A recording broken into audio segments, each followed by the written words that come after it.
The man Look fell at the asleep at floor, his Ethan. desk, and she fired This him is on the the final spot in warning. front of the entire office. Get it She together didn't now. ask. She didn't pause. She didn't let him finish a single sentence. He just lifted his head, eyes bloodshot, hands still resting on the keyboard, and she had already said everything she needed to say.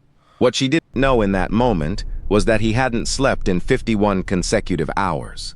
Not from laziness, not from carelessness, but because he was the only thing standing between that company and a disaster that no one else in that building had the capability to see. And now, he was gone. The door closed behind him at 7:52 in the morning. By 12:47 that afternoon, everything began to fall apart. To understand what really happened that day, you need to understand one thing about Ethan Cole before he ever walked through those doors for the first time.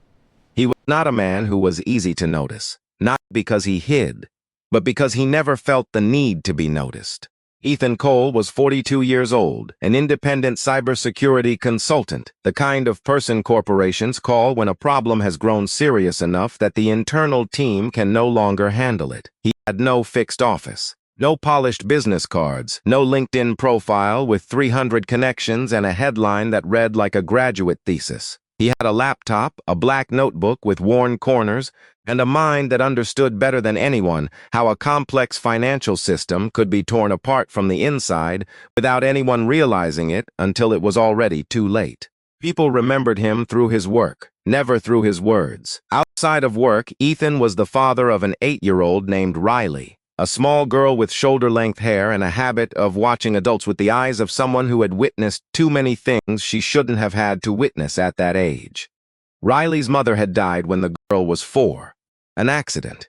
Fast and unfair in the way life sometimes chooses to remind people that it doesn't owe anyone fairness.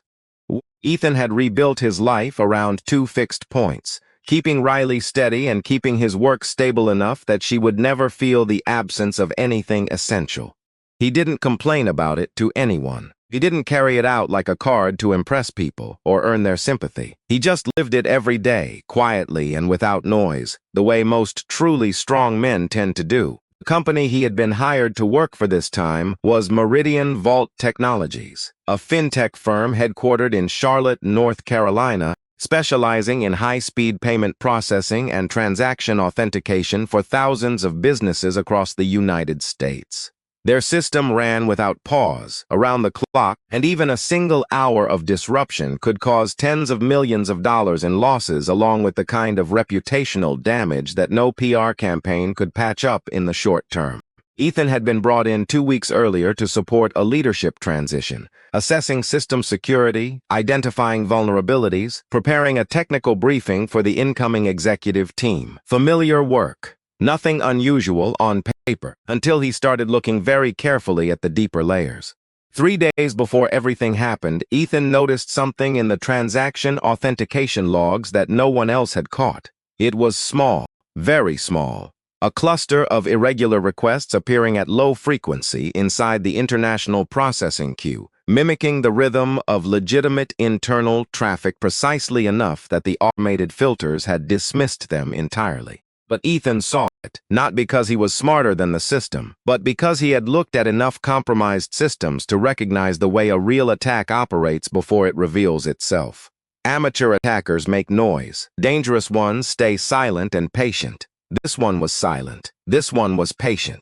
He traced the activity backward and identified a deliberate, methodical intrusion. Someone had gained access to a secondary service at the edge of the system's architecture, a low-priority authentication relay handling a narrow set of cross-border payment verifications. From that foothold, they had quietly probed deeper, testing the relay's reach, building a pathway toward more central system. Their goal wasn't immediate destruction. They were waiting for a high-volume processing window to intervene, redirect funds, or disable the reconciliation mechanisms entirely. Ethan escalated to his direct manager within the company.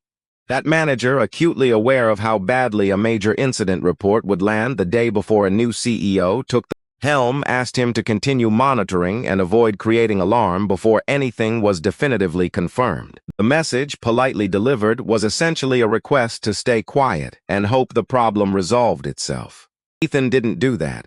He began building temporary isolation barriers around the segments he had identified as compromised. He constructed manual redirect layers to absorb suspicious traffic without triggering visible failures. He patched individual nodes, working through the architecture the way someone shores up a sinking structure, not with proper blueprints and materials, but with whatever was at hand, done with enough care to hold.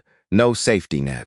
On a live running system, no margin for significant error. Next 51 hours were the kind of sustained endurance that most people never experience.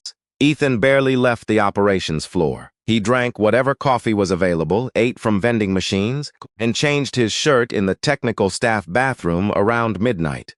Colleagues saw him there continuously, registering his presence the way people register a familiar fixture, assuming he was managing a routine escalation. Nobody understood the scale of what he was actually doing. Then, late in the second night, he discovered something that shifted the situation from serious to existential. The attackers had embedded a delayed activation mechanism inside the processing cluster, a dormant trigger that would remain invisible during normal operations, but would fire automatically if anyone performed a standard system restart. Under ordinary circumstances, a restart was routine maintenance, used constantly to clear memory accumulation and resynchronize services. If anyone performed that restart without knowing about the trigger, every temporary defensive layer Ethan had built would collapse, the dormant pathway would open, and the attack would enter its active phase. Ethan wrote it all down. He built a file of technical notes, time-stamped log summaries, patch annotations, and explicit warnings. He intended to deliver them directly to executive leadership in the morning, regardless of what that required in terms of bypassing normal channels. He was going to make someone understand, but the body has limits that override intention when pushed past them. Ethan had been running for nearly 2.5 days without real sleep. Sitting before the running log display, waiting for the morning shift to arrive, he put his head down for one moment and didn't come back up. Victoria Hartwell arrived on the operations floor at 7:45 in the morning as part of a self-directed tour of the company's critical infrastructure. She was 31 years old, just appointed as CEO after her uncle, the company's founder, stepped back due to declining health. Victoria was genuinely accomplished, sharp, well-credentialed, with a proven track record in investment analysis and corporate strategy that she had earned rather than inherited. She had spent years proving herself in rooms where people expected her to fail. But leading Meridian Vault was categorically different from anything she had done before. This was a complex, aging, high-stakes operational machine, and she was stepping into it during a transition the company hadn't fully prepared for. The pressure to prove she was more than just a name on a family tree was enormous, and it shaped every instinct she brought to the role. She made decisions quickly and decisively. She despised visible indiscipline. As she walked through the cold, brightly lit floor past rows of monitors and tired engineers finishing overnight shifts, she stopped at the central console. A man in a wrinkled shirt was asleep at his desk. His head rested on his forearms, surrounded by more than 24 monitors alive with scrolling alerts. She didn't pause to interpret the screens. She looked at the name badge on the desk, read the name, and called it out clearly. Ethan jolted upright. For several seconds, he was genuinely disoriented, head heavy, eyes dry and painful, ears carrying a faint ringing as his body struggled back toward consciousness. He hadn't fully located himself when Victoria spoke again. This company does not pay anyone to sleep on the job. Every engineer within earshot stopped moving. Ethan steadied himself, recognized the woman from the company announcement he'd seen the previous week, and understood immediately what he was dealing with. He spoke before she could continue. "You need to hear what I have to say about the core payment cluster." "Don't." Victoria cut across him without hesitation. "I don't need to hear anything on my first morning. Security, collect his access card. HR, initiate termination immediately." Ethan looked at her, not with fear, not with desperation, but with the specific urgency of someone watching a preventable disaster approaching. He tried once more. "If someone restarts the system, I've said everything I'm going to say." The room stayed silent. Several engineers who had been on shift for hours, who knew Ethan had been there nearly the entire time, said nothing. Speaking against the new CEO in her first hour would have been an act of professional courage that none of them could bring themselves to perform. Ethan removed his badge slowly. He didn't list what he had done. He asked nothing. He asked for nothing. Before he walked out, he looked at a younger engineer named Marcus standing nearby and said 4 words clearly enough for several people to hear. Don't restart it. Someone thought he was being dramatic. Someone else assumed it was the bitter parting remark of a man who felt wronged. Victoria didn't register it as anything meaningful at all. She had already filed the morning as a necessary act of leadership. The first clean signal that the era of comfortable carelessness was over. Ethan left the building at the pace of a man with nothing left in his legs. He reached home in a state that was somewhere between conscious and not. His phone had accumulated messages from work contacts he no longer had standing to respond to, and he left them unread. He found Riley at the kitchen table, working through math problems with focused seriousness. He managed something close to a smile. Then the sofa claimed him. He didn't take off his jacket. He placed the open laptop tight beside him, its screen still cycling through remote monitoring displays, and was asleep before he had decided to be. The restart command executed at 12:47 in the afternoon, during the early peak of the business day's second trading window. In the first minutes, there was a misleading improvement. Queue times dropped. Congestion patterns smoothed out. The supervisors exhaled. Then the authentication tokens went asynchronous. It happened in waves. The first sign was a cluster of transaction sessions reporting unexpected state mismatches, payments showing as uninitialized, as if they had never begun. The token synchronization service lost its connection to the primary routing pathway the moment the restart cleared the memory state where Ethan's temporary logic had been running. The isolation barriers collapsed. The dormant trigger fired. Outbound transaction routing began redirecting a subset of traffic toward endpoints outside Meridian Vault's verified network. Reconciliation for a category of corporate transfers failed silently. Several high-value payment instructions entered a suspended state that was neither completed nor cleanly reversible. Engineers worked at a pace that was fast enough to be impressive and not fast enough to keep up with the deterioration. They attempted rollbacks. The rollbacks didn't anchor correctly because the system state they were targeting had never been formally documented. It had been a functional construction built live, under pressure, by a single person who was no longer present. Marcus pulled up Ethan's repository notes and read them aloud to the group gathered around the primary console. The notes described the current failure mode with remarkable precision. Understanding them fully enough to reverse what was happening was a different matter entirely. Victoria was called down from the executive floor. She walked into the operations center for the second time that day, and the monitors were overwhelmingly red. The monitors were overwhelmingly red. Engineers moved between stations with the tight urgency of people who know exactly how serious something is and are afraid to name it plainly.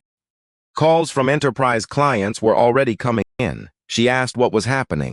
A senior engineer turned from his console, face pale, and composed in the way of someone who has decided to say the true thing. It looks like he was holding the entire system together by hand for 2 days. We just deactivated all the defensive layers he built. The phrase he used didn't require a name.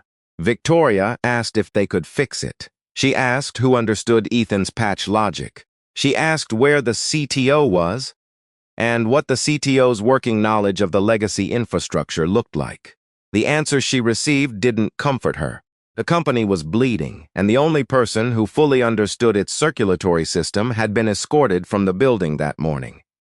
Victoria read Ethan's notes from beginning to end at an empty workstation. In the repository folder Marcus had flagged, there was a consolidated log file, time-stamped patch notations, and a plain text summary written like field notes by someone who had not expected time to revise them. At the bottom of the final page, in a font size slightly larger than the rest, was a line that had evidently been added last. If I am no longer available, do not restart the core services under any circumstances. This is not a performance issue.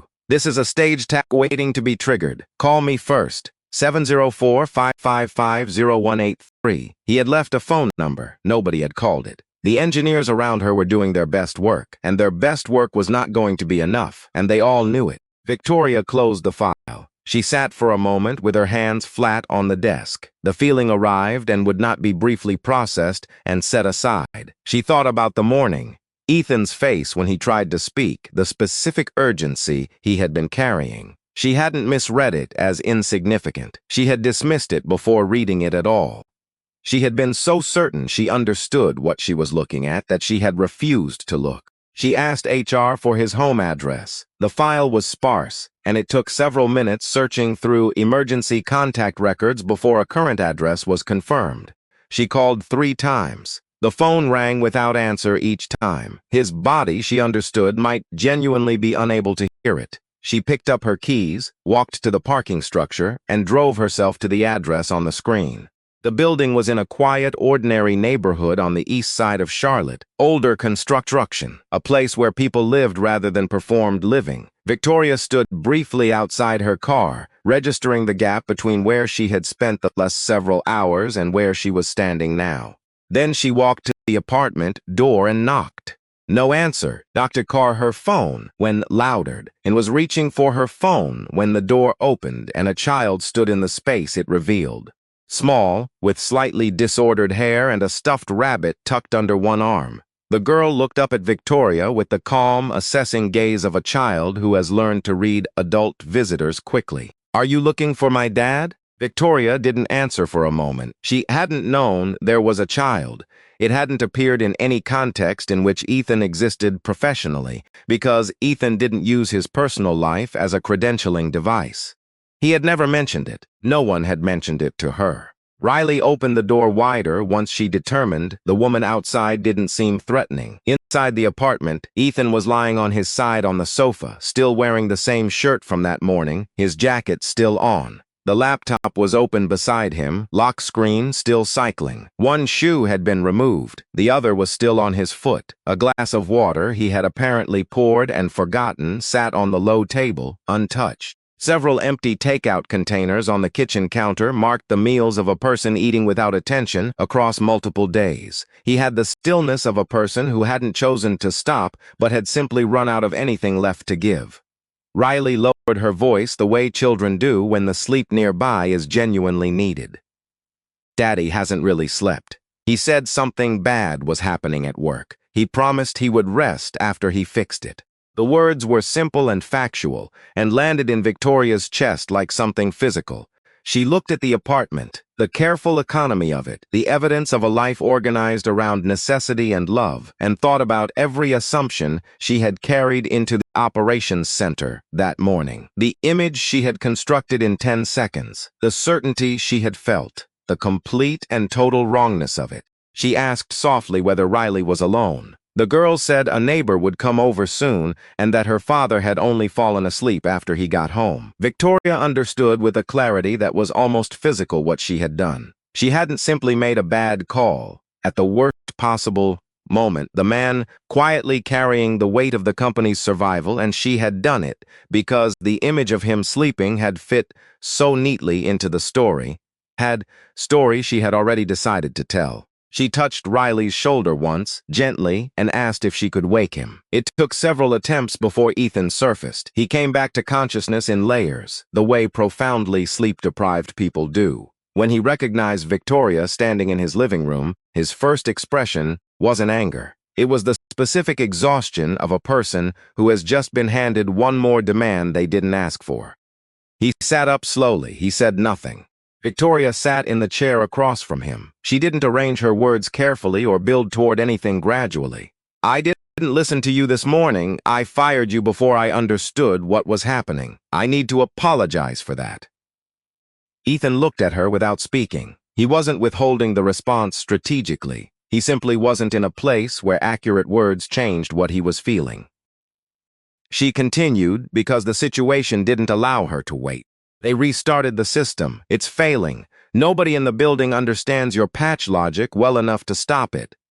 Ethan closed his eyes for a moment. Not shock, just the particular heaviness of being right about something you had hoped not to be right about.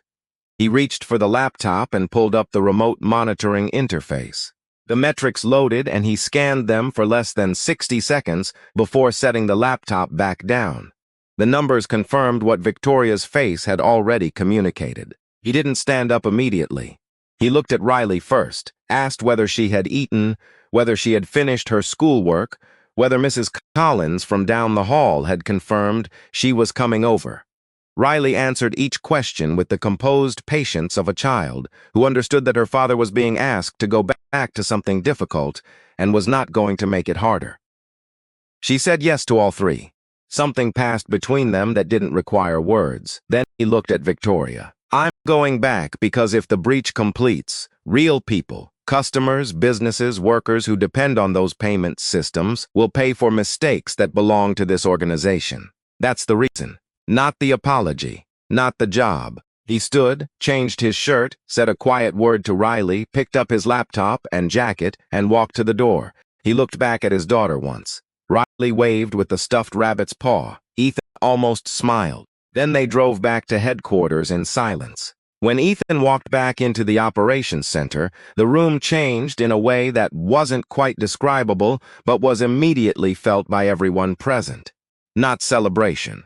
Something closer to the specific relief of a group of people who have been managing a problem beyond their capacity and have just seen the person with the relevant capacity come back through the door. He didn't acknowledge the shift. He moved directly to the primary console, took the seat someone vacated without being asked, and began a rapid assessment of current system state. He asked for full log access, current architecture diagrams, and a verbal summary of every intervention the team had attempted since the restart. He was quiet for approximately 8 seconds. When the summary finished, he was quiet for approximately 8 seconds. Then he started distributing the work. He put 5 people on isolating the anomalous outbound connections, carefully redirecting them into a controlled observation environment rather than blindly blocking them. He sent 2 engineers to construct a mirror pathway tracking exactly where the redirected transaction data was being channeled. He asked a 3rd group to prepare a controlled failover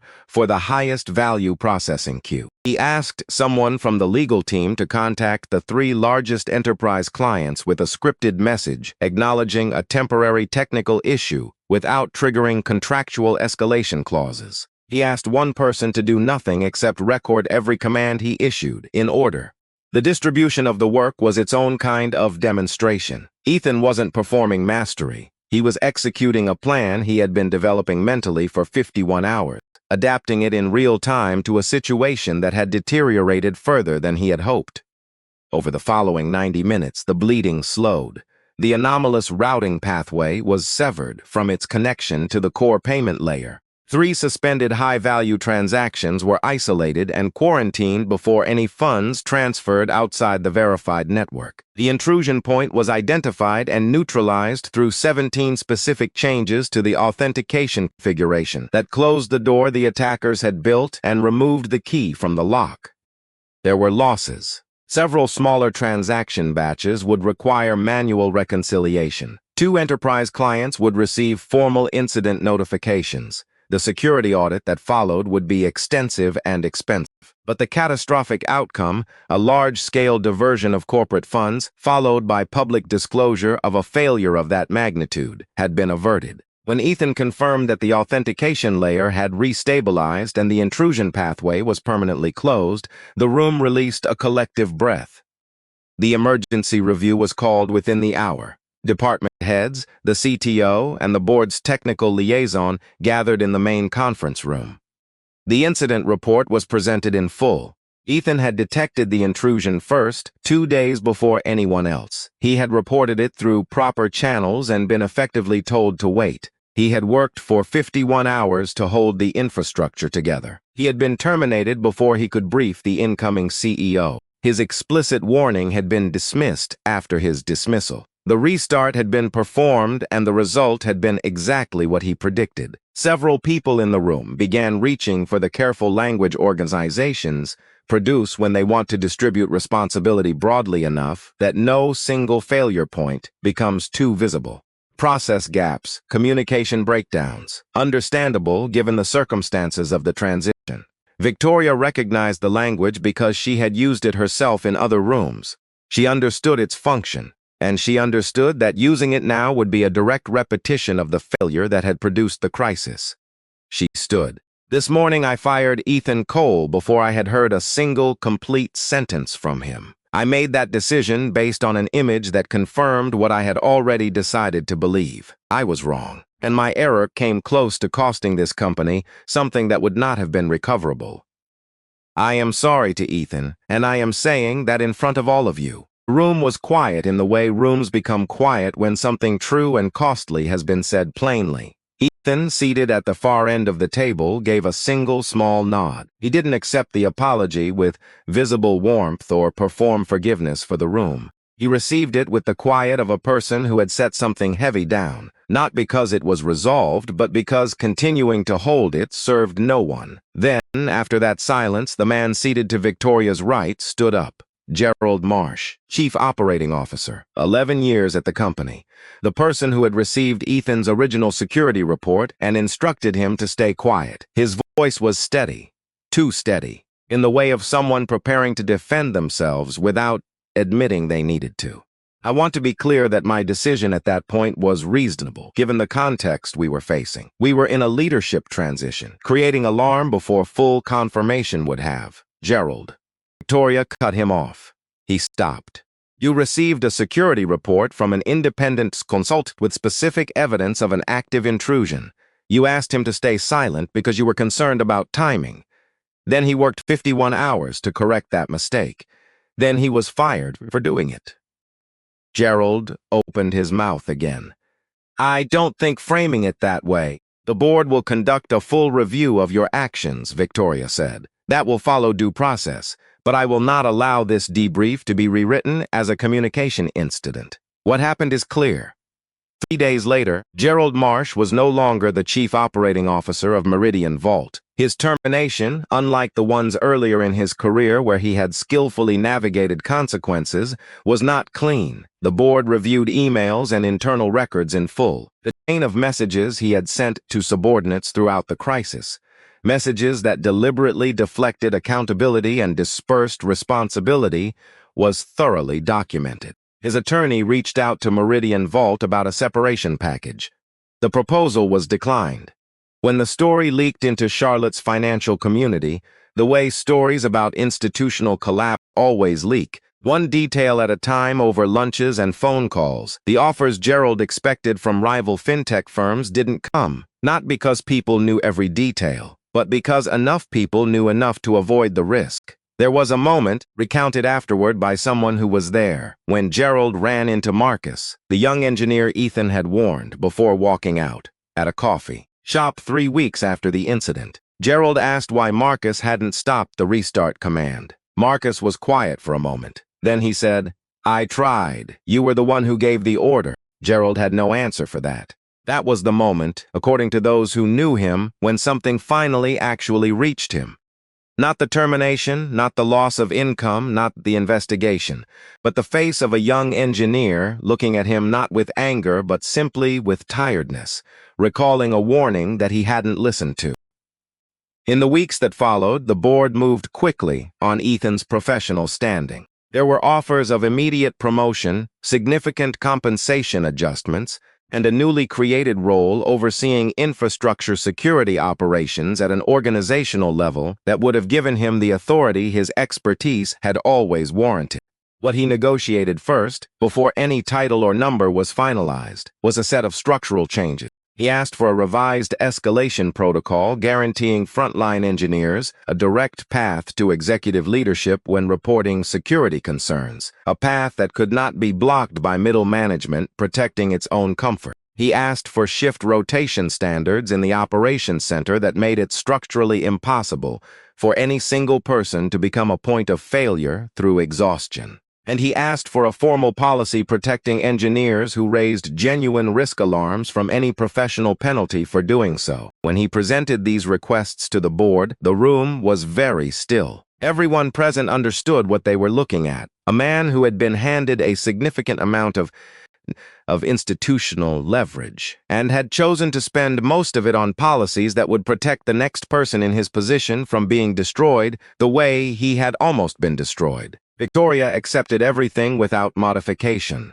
One afternoon, a few weeks after the incident had been formally closed, Victoria was crossing the main lobby when she saw Ethan near the entrance. He was crouched slightly to adjust the strap on a small backpack, listening to Riley with complete attention as the girl delivered a fast and emphatic account of something that had happened at school. His face, which Victoria had seen under pressure for an entire day and memorized as controlled and precise, was entirely different now. Open, soft, lit from within in a way that professional competence doesn't produce.